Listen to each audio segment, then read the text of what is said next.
तू चलता चल तू चलता चल तू चलता चल तू बढ़ता. Good. Okay, we have received some questions. There are some nice questions. I will try and answer them. They should benefit you people. In GTO, the GD and lecturate can be prepared by keeping oneself updated. IO can be prepared by keeping oneself physically fit. How should one prepare for HGT, PGT, CT tasks, or which facet one's life are synonymous of these tasks? Okay. This is a question which would be relevant for, I think, quite a few people. So, let us see the thing in a holistic manner. See, when you keep yourself proximate to the SSB process, then you would be seeking a method to resolve this issue. When you focus on the fact that adequacy in the officer-like qualities is the selection criteria and not proficiency in handling the plank, log and rope. Let me give 3 examples. This is my 8th year of running No Frills Academy.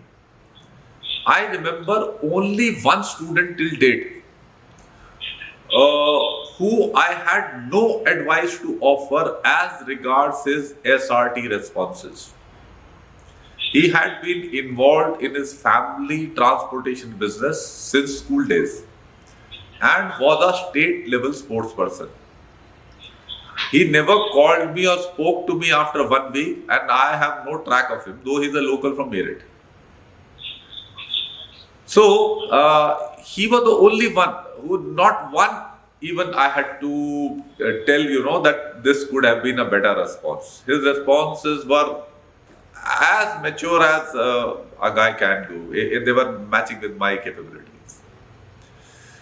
Fine. So he would definitely have been very competent in handling the Balli Patta task also. It's a different matter that he never went for SSB. He remained engrossed in his business only, and he never maintained contact with me either. Fine. 2 case studies are available to us on record. One, you can go and read the story of Vivek, who was working in Tata Motors. And he improved his practical abilities by focusing on his job in Tata Motors. And same was the case of Ajay Singh, whose story is given in the printed book also. But for Vivek, you will have to go to the website. And he enhanced his practical knowledge by managing the restaurant well. This is the concept. Coming to the actual performance of these tasks, please focus on solving the problem as an effective team member and not getting selected.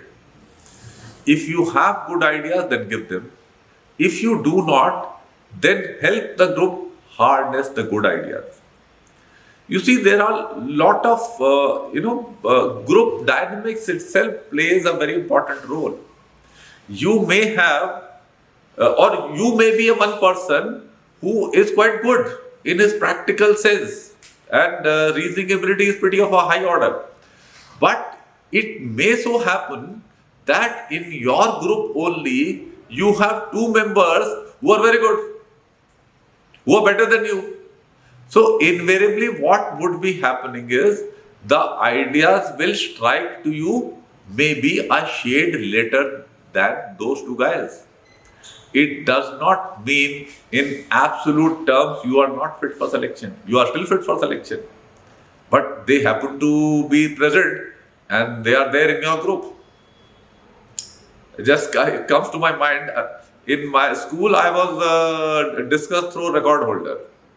And when I went to India squadron, I had 3 chaps in my squadron who could throw better than me. So I could not make it to even reserve in my squadron team. And much later, after I think 6, 7 years, I was posted as an instructor, and some athletics trials and all were going on. I went and checked with Foxtrot Squadron where I was the instructor. Nobody could throw near me, and I hadn't improved. I never after school I never threw discus. I just went for India once trial. That's it. I was throwing about 24, 25 meters. That's not big deal, but it was okay for a normal guy. But that is what it is, you know. Sir, you told us that you should focus on your job, but I'm a college student, so how can I get practical sense by just studying normal studies and all? Okay. You see, from that perspective, anybody who is going for technical entry scheme or NDA will never be having practical sense. Is it so? No, sir. No, they will have.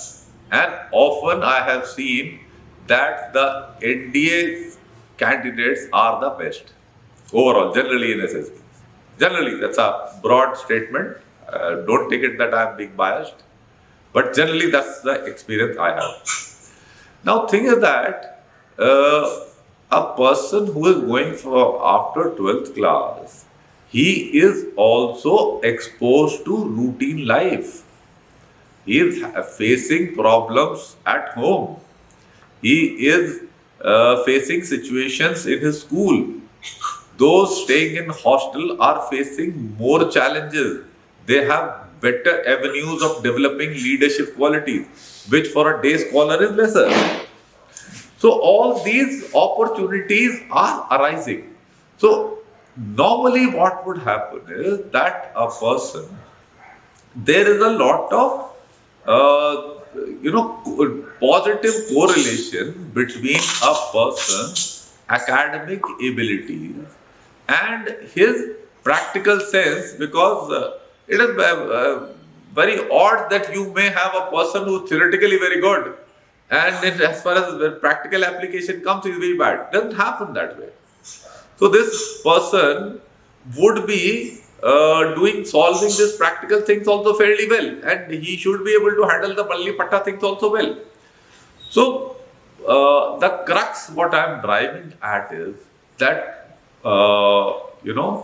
the proficiency in doing this Balli Patta task should be developed inadvertently over a period of time by leading an effective life and solving things other than what is there in your academic life also in a good manner.